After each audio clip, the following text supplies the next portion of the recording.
En más de una ocasión me han ofrecido que escriba mi autobiografía y siempre me he negado. También me han ofrecido que la escriba otro, pero sigo sintiendo una especie de alergia a ver un libro que hable enteramente de mí como persona. Nunca he llevado un diario y cuando lo he intentado no he pasado de la segunda página.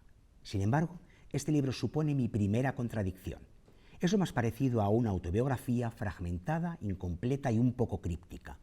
Con todo, creo que el lector acabará obteniendo la máxima información de mí como cineasta, como fabulador, como escritor, y del modo en que mi vida hace que una cosa y las otras se mezclen. Pero hay más contradicciones en lo que acabo de escribir, que nunca he sido capaz de llevar un diario, y sin embargo aquí aparecen 4 textos que demuestran lo contrario. El que habla de la muerte de mi madre, mi visita a Chabela en Tepoztlán, la crónica de un día vacío y una mala novela. Esos 4 textos son capturas de mi propia vida en el instante en que la estaba viviendo, sin un ápice de distancia. Esta colección de relatos, yo llamo relato a todo, no distingo de géneros, muestra la estrecha relación entre lo que escribo, lo que filmo y lo que vivo. Yo me sabía escritor desde niño, siempre escribí. Si algo tenía claro, era mi vocación literaria, y si de algo no estoy seguro, es de mis logros. Estos relatos son un complemento de mis trabajos cinematográficos. A veces me han servido como reflejo inmediato del momento que estaba viviendo y o bien han acabado convirtiéndose en películas muchos años después, La maleducación, algunas secuencias de Dolor y Gloria, o bien acabarán haciéndolo. Todos ellos son textos de iniciación, no doy por terminada todavía esa etapa, y muchos de ellos nacen para huir del tedio. Como cineasta, nazco en plena explosión de lo posmoderno. Las ideas vienen de cualquier lugar. Todos los estilos y épocas conviven. No hay prejuicios de género ni guetos. Tampoco existía el mercado, solo las ganas de vivir y hacer cosas. Era el caldo de cultivo ideal para alguien que, como yo, quería comerse el mundo. Podía inspirarme en los patios manchegos, donde transcurrió mi primera infancia, o en la sala oscura del Rocola, deteniéndome, si era necesario, en las zonas más siniestras de mi segunda infancia en una cárcel colegio de los salesianos. Ahora puedo decir que esos fueron los 3 lugares donde me formé. Los patios manchegos, donde las mujeres hacían encaje de bolillos, cantaban y criticaban a todo el mundo, la explosiva y libérrima noche madrileña del 77 al 90 y la tenebrosa educación religiosa que recibí de los salesianos en los primeros 60. Todo ello se halla concentrado en este volumen junto con algunas cosas más. El deseo, no solo como productor de mis películas, sino como locura, epifanía y ley a la que hay que someterse, como si fuéramos protagonistas de la letra de un bolero.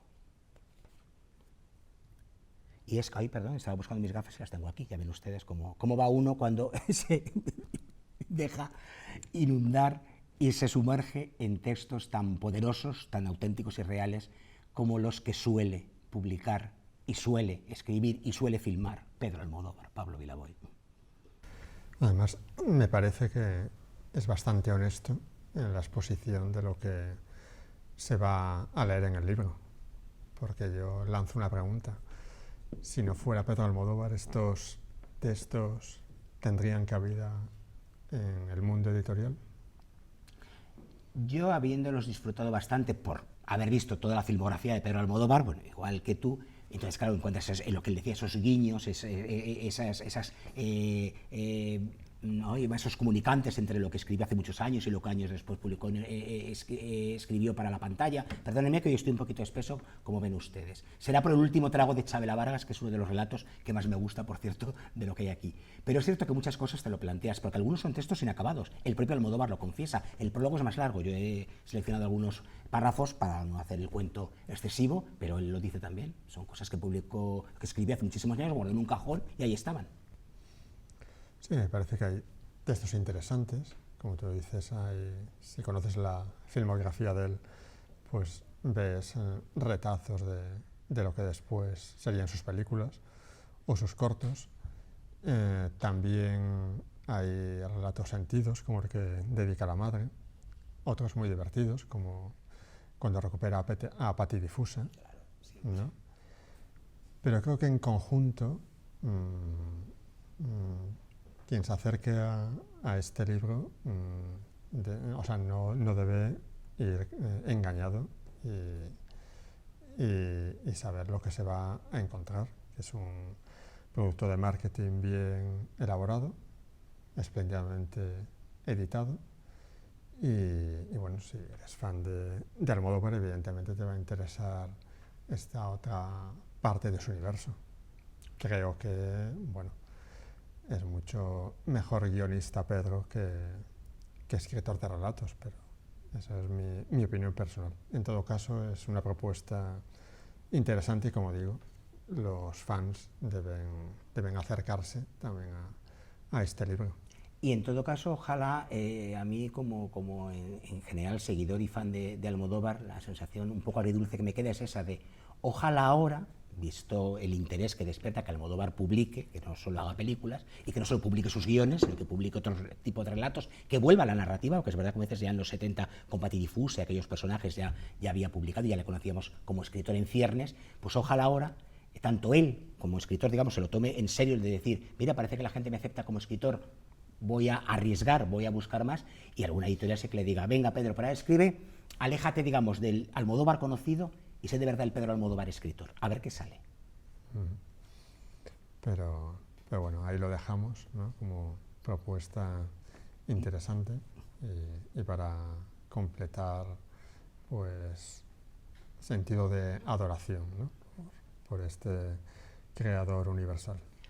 Y además, como decimos tantas veces, reivindicar el ser un lector omnívoro, eso, hay que tener curiosidad un poco por todo, no hay que rechazar nada, al menos de antemano, al menos sin probarlo. Y luego, por otro lado, que no todo tiene por qué gustarnos de obra maestra para arriba, que te puede parecer interesante un conjunto de relatos como el que reúne Pedro Almodóvar aquí, pero decir, bueno, me gustaría que hubieran cambiado alguna cosa, que hubieran añadido otra y tal, que eso también es interesante, o sea que por eso tienen ustedes, ¿qué recomendación tan extraña? No, la recomendación está hecha, ocurre también un poco advirtiendo de lo que alguno, sobre todo lo que no deben esperar, para no decepcionarse, luego a lo mejor dicen, oye, pues no era para tanto, pues qué alegría si ustedes lo gozan, ¿verdad? Claro. Y vamos a hablar ahora también de un libro que está compuesto a retazos, está compuesto por unas cuantas, en concreto 14, piezas teatrales de diferente extensión. Un libro muy particular y muy peculiar porque puede leerse en conjunto, pero luego cada historia, cada retazo, cada obrita de teatro en sí tiene un sentido completo y concreto, y es de un querido amigo que ya ha estado en este programa y que ha querido repetir. Será tal vez lo de querer repetir en el arpa de Bécquer por culpa de los tiempos, que nos lo diga él. Carlos Herrera Carmona, bienvenido de nuevo a El arpa de Bécquer. Pues bien hallado de nuevo, muchas gracias. Piezas de teatro.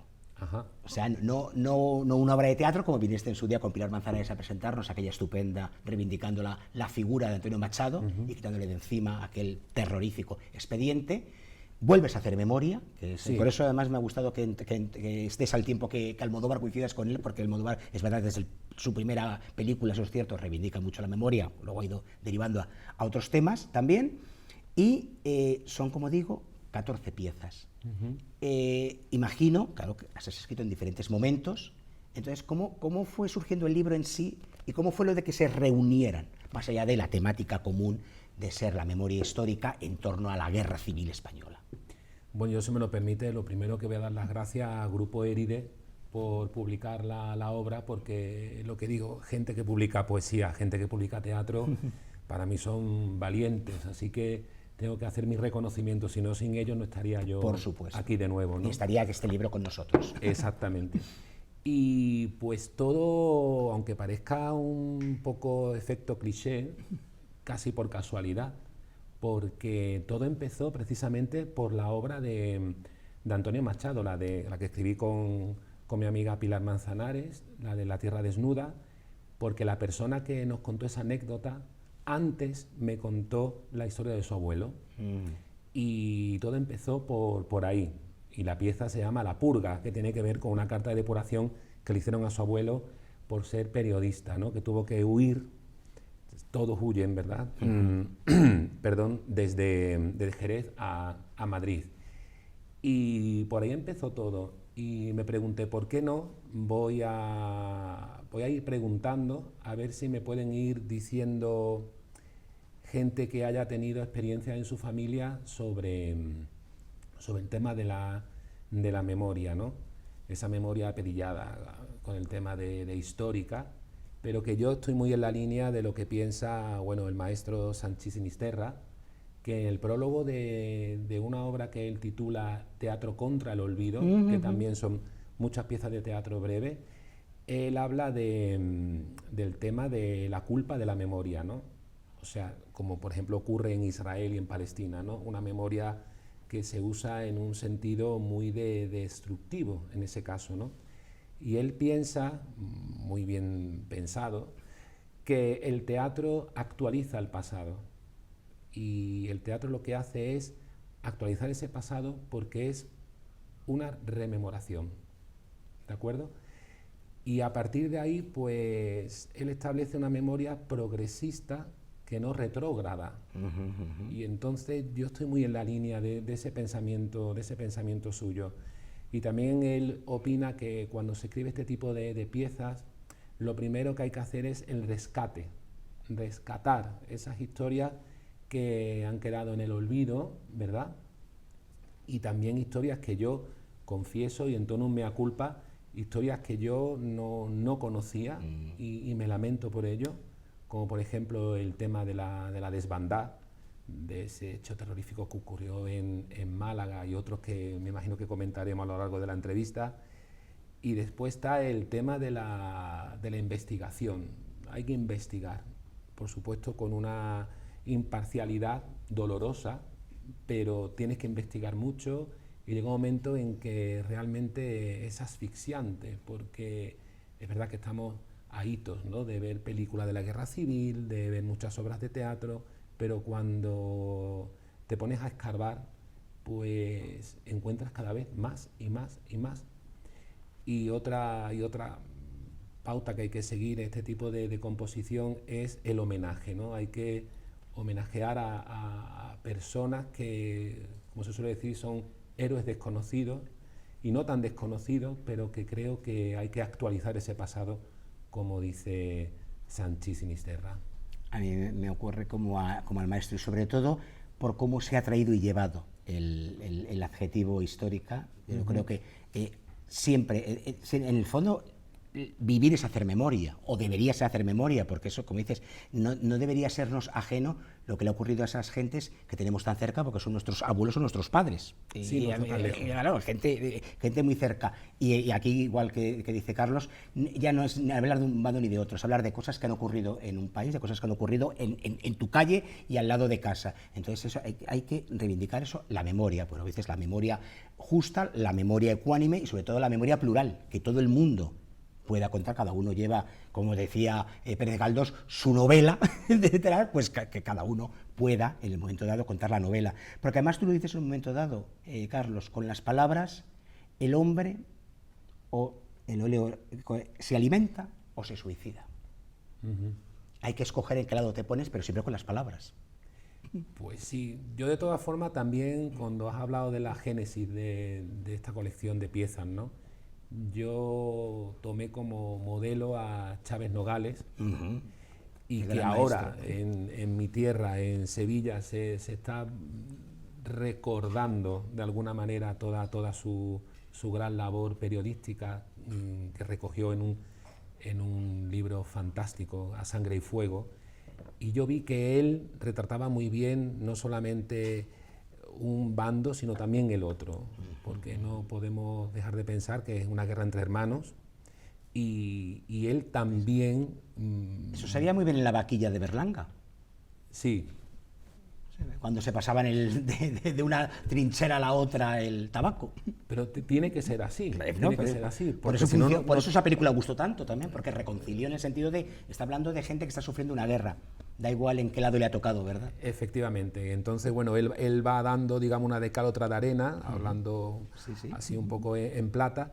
Y bueno, yo digo, bueno, ¿por qué no recoger también, por ejemplo, relatos que tengan que ver con el mundo de los milicianos y demás, ¿no? O sea, todos sabemos lo que ocurrió y no vamos a hacer aquí ahora un debate histórico, ni muchísimo menos, pero bueno, de vez en cuando asomarse, ¿no?, por ese muro y también ver qué ocurre en el otro lado. Y en una forma creativa así, ¿cómo equilibras mensaje, denuncia y fabulación? Bueno, yo siempre digo que no sé exactamente la línea entre cuando se dice que los relatos están inspirados o están basados en un hecho real, ¿no? Pues como he dicho antes, he investigado mucho. Evidentemente me quedaría mucho más por investigar. Lo que ocurre que como creador yo intento también dar un sentido estético, porque no deja de ser una pieza de teatro que tiene que ser representada. Entonces, claro, ya solamente el lenguaje que utilizan los personajes para expresarse ya no es real, ya es un real entre comillas. Así que a partir de ahí, pues las lindes entre la fábula, lo histórico y lo que no es histórico, pues yo creo que sobre todo en teatro se mezcla mucho. Pero, ¿piensas que has logrado equilibrar los tres elementos? Pues ¿O qué feedback te ha llegado de la no gente? lo puedo saber hasta que no se vea representado. El teatro tiene esa condición, es un género tan híbrido que no depende solamente del dramaturgo, sino cuando llega a su sitio, que es la puesta en escena, ahí es realmente donde se ve si el mensaje tiene o no su efecto. Algunas piezas de aquí se han dramatizado en el Valle Inclán, por ejemplo, en el marco del Salón del Libro Teatral, y bueno, yo puedo decir que me siento satisfecho, y el público, que es el que tiene la última palabra, como siempre, no hace falta que lo diga yo, le ha llegado lo que creo que ha de llegar. Pero eso, y sobre todo, el tiempo dirá si se ha conseguido o no. Pero claro, al no ser novela, el teatro tiene su sentido en escena. La única manera de comprobarlo. Son textos concebidos para la representación, igual que ya ocurría en lo que escribiste a cuatro manos con Pilar, está muy marcado como te gustaría, o sea, cómo divide el escenario, cómo ilumina, cómo dejó de iluminar las proyecciones, todo tal, aunque eso luego llega el director, el que lo coloca en escena, el escenógrafo, y decide por aquí, por allá también, e incorpora cosas, pero la tienes por un lado, como digo, muy pensada, con lo cual es verdad, muy pensada para representar, pero luego eras consciente, claro, de que la estabas escribiendo para publicarla, y ahí entra algo muy interesante y muy poco común, digamos, en un libro a lo mejor convencional de teatro. Entiendan lo que digo convencional, que es decir, que se publica el texto teatral de éxito y ya está, puro y duro. Y tú aquí haces acotaciones, sobre todo notas a pie de página, explicando, aclarando y tal, también teniendo muy en cuenta que esto va a ser leído, con lo cual puedes ahí incorporar información para el lector, que el espectador puede no tener, a no ser que seamos capaces de plasmarlo en escena. Mira, pues es curioso que comentes eso, porque la última yo digo se dramatizó, porque lectura dramatizada, porque eso fue casi le faltó, pues creo que un 10% para que fuera una representación. Tal cual. La Sociedad de Autores de Teatro, pues eligió una pieza de esa colección, Desbandá, y tuve la suerte de que se puso en escena por Beatriz Bergamín. Y claro, yo acostumbrado a las lecturas de cada año con atriles y algo, bueno, se puede decir que plano, pero yo asistí realmente a una representación, ¿no? Con proyecciones del mar Mediterráneo, del faro del que habla la historia. Y Beatriz Bergamín fue una sorpresa, porque ella se situó fuera del escenario, también con su atril y su micro, y usó la acotación, perdón, el pie de página, donde se explica las barbaridades, las atrocidades del general Queipo de Llano a través de Radio Sevilla, cuando animaba a que disparasen a toda la población civil de la ciudad de Málaga, y demás barbarie, ¿no? Que no viene ahora al caso.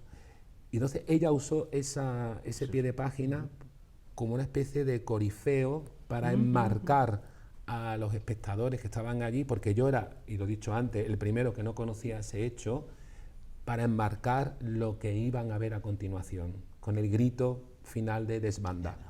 O sea que, curiosamente, la sabiduría de Beatriz usó el pie de página como prólogo, y la verdad que es que sabe lo suyo. Fue Beatriz, muy impactante. Sabe lo suyo, lo lleva en la sangre. Y en el apellido, claro. Por eso, incluso si hubiese puesto la voz en off de Queipo, no hubiera sido tan impactante como ella, como si fuese con un tono casi de meeting, como contó todo lo que fue a Desbandá. Pablo Vilaboy, es que a nosotros nos gusta mucho también leer teatro, ¿verdad? Sí, además, cuando lees teatro, tú mismo te haces la representación en tu cabeza y después es muy sugerente o sea, verlo posteriormente en escena y comparar las dos funciones, la de tu cabeza y la que finalmente llega a escena. Dice, ¿sabes cómo es el tiempo en televisión, Carlos? Terrible. Siempre nos quedamos cortos y dice, son 14 piezas, imagínense ustedes, tenemos casi 14 programas. Pero creo haber encontrado una frase que simboliza y sintetiza bastante bien lo que tú has expresado aquí y lo que se expresaría si lo hubiéramos representado. Es que la historia no entiende de ríos de sangre. No. Poniéndole apellidos. Volvemos a lo de el maestro Sánchez, ¿verdad? Son ríos de sangre. Sí, por eso, claro, uno no quiere ser juez, ni muchísimo menos, porque lo que estamos es recogiendo, ¿no?, todo lo que ocurrió y tampoco vamos a rasgarnos las vestiduras, pero creo que con la frase que tú has dicho ahora resume toda esa barbarie que se produjo y bueno, que hay que estar siempre ojo a visor, porque, como se suele decir, no se sabe cuándo puede volver, bueno, las cartas de depuración, pero bueno, la censura sí que está sobrevolando y bueno, pues van de la mano, ¿no? Entonces hay que ser justos y hay que estar siempre mirando un poco hacia atrás, por el espejo retrovisor, lo suficiente, esa es la memoria. Carlos, te hago la pregunta del millón, como soy de traidor, en el último minuto, pero así, son 14 piezas que cada una, con su extensión o su brevedad, se explican perfectamente.